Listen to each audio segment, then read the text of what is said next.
Hello guys, welcome back to my GoDul English YouTube channel. Today I am going to talk you how to make sentences by using has and have. ඉතින් යාළුවනේ has සහ have භාවිතා කරමින් අපි කොහොමද වාක්‍ය නිර්මාණය කරන්න කියන දේ තමයි අද මගේ වීඩියෝ එකේ මම කියලා දෙන්න යන්නේ. ඉතින් සුපුරුදු පරිදි අදත් පොසිටිව් ස්වරූපයෙන්, ඒ වගේම නෙගටිව් ස්වරූපයෙන්, ඉන්ටර්ගේටිව් ස්වරූපයෙන් සහ නෙගටිව් ඉන්ටර්ගේටිව් ස්වරූපයෙන් කියන ආකාරයන් හතරෙන්ම මේ has සහ have භාවිතා කරලා අපි වාක්‍ය නිර්මාණය කරන්නේ කොහොමද කියන දේ තමයි අද මගේ වීඩියෝ එකෙන් මම කියලා දෙන්න යන්නේ. ඉතින් අපි මුලින්ම බලමු මේ has එහෙම නැත්නම් have කියලා මේ දෙකක් තියෙන්නේ කුමක් සඳහාද? ඒ වගේම මේකේ තේරුම මොකක්ද කියන කාරණේ අපි මුලින්ම විමසා බලමු. තියෙනවා ඉන්නවා වැනි තේරුමක් තමයි මේ has එකේ have එකේ තියෙන්නේ. ඒ වගේම තමයි උක්තේ ඒක වචන නම් එහෙම නැත්නම් subject එක singular නම් අපි use කරනවා has කියන word එක. ඒ වගේම තමයි subject එක බහුවචන වෙන විට අපි use කරනවා have කියන word එක. එතකොට ඔබ දන්නවා I you we they අන්නේ ආකාරයන් හතරෙදී අපි use කරන්නේ have. ඒ වගේම තමයි she he it සමග අපි භාවිතා කරනවා has කියන helping verb එක. ඉතින් අපි මුලින්ම බලමු මේ has have භාවිතා කරලා positive ස්වරූපයෙන් වාක්‍ය නිර්මාණය කරන්නේ කොහොමද කියලා. මම උදාහරණ කීපයක් අරන් ආවිලා තියෙනවා. අපි බලමු කොහොමද වාක්‍ය නිර්මාණය කරන්නේ කියලා. පළවෙනි එක තමයි අපිට ඕනවට වඩා සම්පත් තියෙනවා මේ රට දියුණු කරන්න. We have more than enough resources. We have more. ඕනවට වඩා තියෙනවා අපිට. We අපිට have තියෙනවා more ඕනවට වඩා මොනවද? that enough resources. ප්‍රමාණවත් සම්පත් ඕනවට වඩා තියෙනවා අපිට. මොනව කරන්නද? to develop our country. To develop our country. right අපි බලමු දෙවෙනි උදාහරණේ. ඔයාට එහෙ යන්න ඇතිතරම් වෙලාව තියෙනවා. You have enough time. You have ඔබට තියෙනවා enough time ඇතිතරම් වෙලාව මොකක් සඳහාද? to go යන්න කොහෙද? there. to go යන්න කොහෙද? එහෙ. You have enough time to go there. ඔයාට එහෙ යන්න ඇතිතරම් වෙලාව තියෙනවා. තුන්වෙනි උදාහරණය තමයි ඇයට මිලියන ගණන් මුදල් බැංකුවල තියෙනවා. She has ඇයට තියෙනවා millions of money in banks. millions of money මිලියන වලින් මුදල් තියෙනවා in banks බැංකුවල. She has millions of money in banks. ඇයට මිලියන ගණන් මුදල් බැංකුවල තියෙනවා. අපිට දැන් රට යන්න ඕන තරම් අවස්ථාව තියෙනවා. We have enough chances. We have අපට තියෙනවා enough chances ඕන තරම් අවස්ථා. එහෙම නැත්නම් ප්‍රමාණවත් අවස්ථාවන් අපට තියෙනවා. මොකක් සඳහාද? to go යන්න. to go කොහෙද? abroad. abroad කොයි වෙලාවද? now. අපිට දැන් රට යන්න ඕන තරම් අවස්ථාව තියෙනවා. We have enough chances to go abroad now. We have enough chances to go abroad now. එතකොට අපි බලන්න මේ positive ස්වරූපයෙන් අපි සෑම විටම මෙතන subject එක වෙන්නේ we, මෙතන you, ඒ වගේම මෙතන she, නැවත මෙතන we. මේ subject එකත් සමගම අපි අදාළ subject එකට අනුව යෙදෙන have හරි has හරි අපි use කරනවා. මතක තබා ගන්න subject එකක් සමගම එන්නේ have සහ has කියන වචන දෙකෙන් එකක් තමයි අපි use කරන්නේ. right අපි ඊළඟට බලමු negative ස්වරූපයෙන් අපි වාක්‍ය නිර්මාණය කරන්නේ කොහොමද කියලා. පළවෙනි උදාහරණය තමයි ඇයට දැන් අලුත් කාර් එකක් නැහැ. ඇයට දැන් අලුත් කාර් එකක් නැහැ. එතකොට මෙතනදී has සමග not එහෙම නැත්නම් has have සමග not කියන එක තමයි අපි use කරන්නේ. ඒ නිසා ඔබ මතක තබා ගන්න not කියන word එක හැම වෙලාවෙම has සහ have සමග එකතු වෙගෙන එනවා. අපි බලමු පළවෙනි උදාහරණේ. ඇයට දැන් අලුත් කාර් එකක් නැහැ. ඒතුළු මෙතන තියෙන්නේ නැත යන අර්ථේ. නැත යන අර්ථයේදී මොකක්ද වෙන්නේ? has සහ have සමග not කියන word එක එකතු වෙනවා. එතකොට subject එක එහෙම නැත්නම් උක්තය ඒක වචන නම් අපි යදන්නේ has not. ඒ වගේම උක්තේ බහුවචන නම් අපි යොදනවා have not. ඒ අනුව බලමු මේ පළවෙනි උදාහරණය. ඇයට දැන් අලුත් කාර් එකක් නැහැ. ඇයට නැහැ. She has not. ඇයට නැහැ. She has not a new car now. She has not a new car now. ඇයට දැන් අලුත් කාර් එකක් නැහැ. අපිට මේ රටේ කිසිම අනාගතයක් නැහැ. අපිට නැහැ. We haven't. එතකොට මේ have not කියන එක ෂෝට් කරලා තමයි මේ haven't කියන එක අපි යූස් කරලා තියෙන්නේ. එහෙම නැත්නම් මේ කන්ස්ට්‍රක්ෂන් එකක් තමයි තියෙන්නේ. කන්ස්ට්‍රක්ෂන් එකක් කියලා කියන්නේ මේ have සහ not කියන එක ෂෝට් කරලා haven't කියලා තමයි කන්ස්ට්‍රක්ෂන් එකක් කියලා කියන්නේ. right අපි බලමු දෙවෙනි උදාහරණේ. අපිට මේ රටේ කිසිම අනාගතයක් නැහැ. අපිට නැහැ. We haven't. අපි have not කියන එක ෂෝට් කරලා එහෙම නැත්නම් කන්ට්‍රැක්ෂන් එක තමයි මේ haven't කියලා කියන්නේ. We haven't any future. We haven't අපිට නැහැ any future කිසිම අනාගතයක්. අපිට කිසිම අනාගතයක් නැහැ. We haven't any future කොහෙද අනාගතයක් නැත්තේ? In this country මේ රටේ. අපිට මේ රටේ කිසිම අනාගතයක් නැහැ. We haven't any future in this country.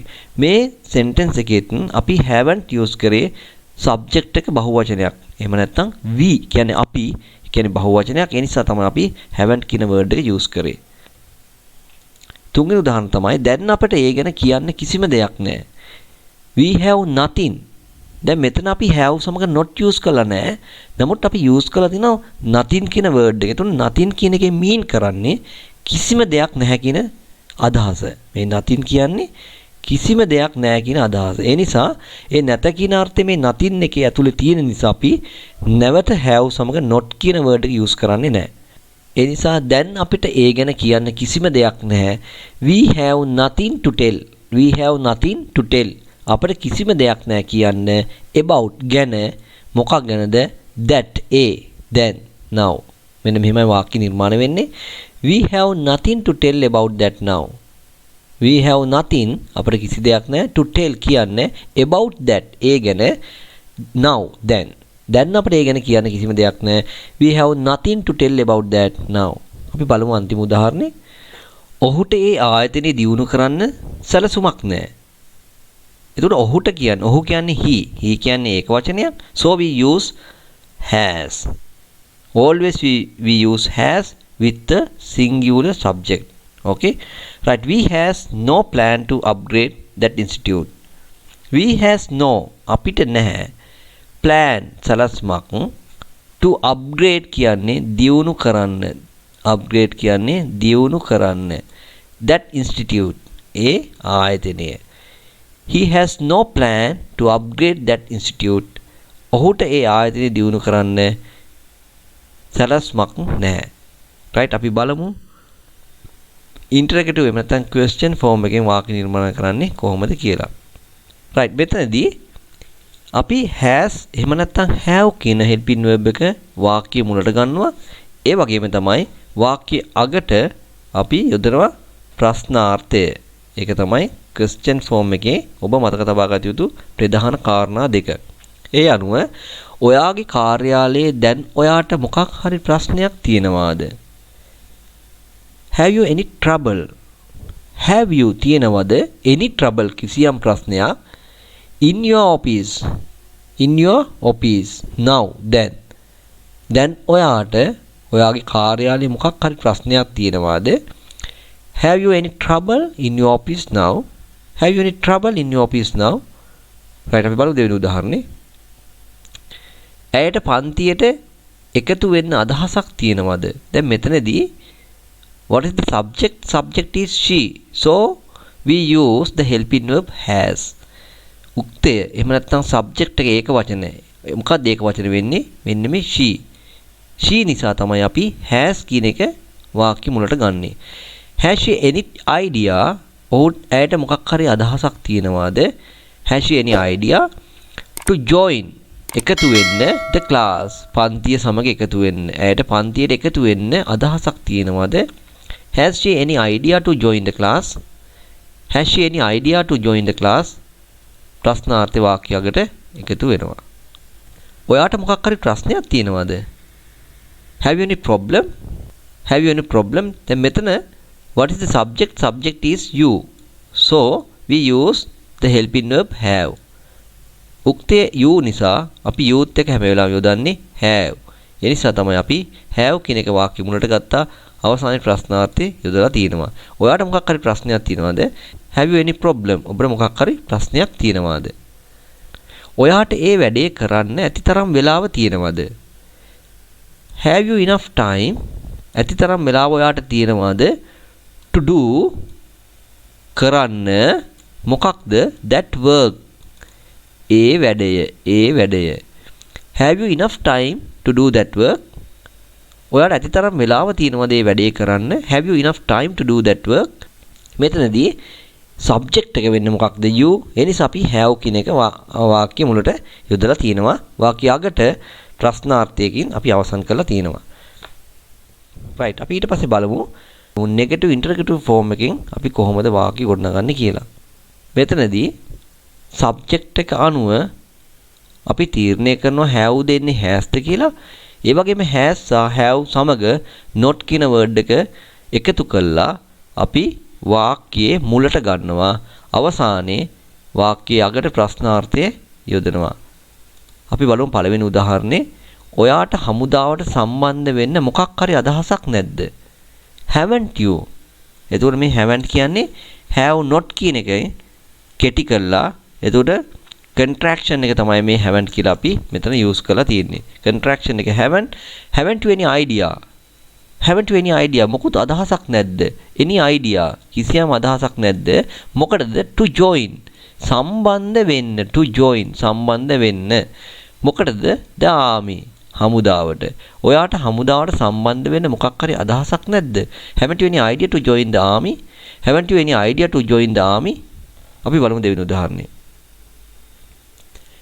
ඔයාට අලුත් ගෙයක් ගන්න මොකුත් සැලසුමක් නැද්ද haven't you any plan එතකොට මේක පළවෙනි එක වෙන්නේ මොකක්ද මේක have සහ not කියන එකේ contraction එක තමයි haven't you any plan මොකුත් සැලසුමක් නැද්ද හරිද haven't you any plan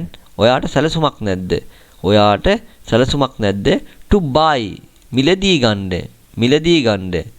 ඔයාට අලුත් ගෙයක් ගන්න එහෙම නැත්නම් මිලදී ගන්න a new house අලුත් ගෙයක් ඔයාට අලුත් ගෙයක් ගන්න මොකුත් සැලසුමක් නැද්ද haven't you any plan to buy a new house මේ ක්‍රමවේදය වෙනස් කරන්න මොකුත්ම ක්‍රමයක් නැද්ද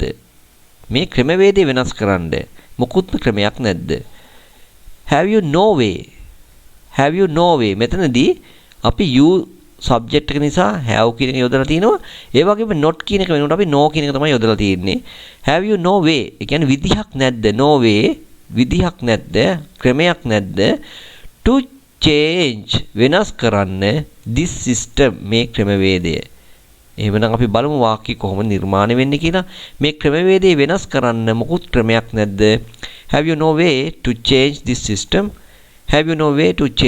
system අපි බලමු අවසාන උදාහරණය ඔයාට මේ ප්‍රශ්නේ විසඳන්න කිසිම විකල්පයක් නැද්ද එතකොට ඔයා you තියෙන නිසා අපි යොදනවා have you no alternative to solve this problem එතකොට අවසානයේ මෙතන අඩුපාඩුවක් තියෙනවා මෙතන question mark එකක් අනිවාර්යයෙන්ම යෙදෙන්න ඕන වාක්‍ය අවසානයේ question mark එකක් යෙදෙන්න ඕන have you no alternative to solve this problem alternative කියලා කියන්නේ විකල්පයක් මේ විකල්පයක් කියන එක තමයි alternative කියලා කියන්නේ එතකොට මෙතන කියන්නේ to solve විසඳන්න විකල්පයක් නැද්ද මේ ප්‍රශ්නේ විසඳන්න ඔයාට විකල්පයක් නැද්ද have you no alternative to solve this problem right මෙතනදී ඔබ මතක තබා ගන්න ඕනේ මේ negative question form එකේදී අපි වාක්‍ය නිර්මාණය කරද්දී මුලින්ම you have to think what is the subject ඔයාලට හිතන්න වෙනවා මොකක්ද subject කියලා. ඒක subject එක singular නම් අපි has කියන එක තමයි use කරන්නේ. ඒක subject එක plural නම් අපි have කියන එක use කරනවා. ඔබට මතක ඇති I, we, you, they සමග අපි have use කරනවා. ඒ වගේම she, he, it සමග අපි has use කරනවා. ඒතකොට negative interrogative ස්වරූපයෙන් වාක්‍ය ගොඩනගද්දී අපි has not ඒ වගේම have not කියන එක තමයි වාක්‍ය මුලට භාවිතා කරන්නේ. ඒ කියන්නේ contraction එක තමයි අපි භාවිතා කරන්නේ. වාක්‍ය අගට ප්‍රශ්නාර්ථයකින් තමයි අවසන් කරන්නේ. ඉතින් යාළුවනේ has සහ have භාවිතා කරලා මෙන්න මේ ආකාරයන් හතරට වාක්‍ය නිර්මාණ කරන විදිහ තමයි මම ඔයාලට කියලා දුන්නේ. ඒ අනුව මගේ පළවෙනි lesson plan එකේ දැනට මේ රතු පාටින් මාක් කරලා තියෙන සීලුම් දේ සම්බන්ධයෙන් මම වීඩියෝ කරලා තිනවා. මට තව ඉතුරුලා තියෙන්නේ had භාවිතා කරලා කොහොමද වාක්‍ය ගොඩනගන්නේ කියන දේ විතරයි. මගේ ඊළඟ වීඩියෝ එකකින් මම had භාවිතා කරලා වාක්‍ය ගොඩනගන ආකාරය මම ඔයාලට අරන් එනවා. ඉතින් ඔබ තාමත් මගේ මේ මුලින් කරපු වීඩියෝ ටික බැලුවේ නැත්නම් මම ආරාධනා කරන GoDul English YouTube channel එකට ගිහිල්ලා මේ වීඩියෝ ටික බලන්න. ඒ වගේම ඔබට යම්කිසි ගැටලුවක් තියෙනවා නම් ඔබට යම්කිසි ඔබේ අදහසක් තියෙනවා නම් comment section එකේ දාන්න අමතක කරන්න එපා. ඉතින් යාළුවනි ඔබ තාමත් මගේ GoDul English YouTube channel එකට අලුත් කෙනෙක් නම් subscribe කරන්න. ඒ වගේම මගේ වීඩියෝ ටික ඔබට වැදගත් කියලා හිතෙනවා නම් ඒ සෑම වීඩියෝ එකක්ම ඔබගේ යාළුවන්ට share කරන්න. ඒ වගේම like කරන්න, comment කරන්න. ඉතින් යාළුවනේ had භාවිතා කරලා වාක්‍ය ගොඩනගන්නේ කොහොමද කියන වීඩියෝ එකකින් අපි නැවත දවසක හමු වෙමු. ඔබ සියලු දෙනාටම සුබ දවසක්.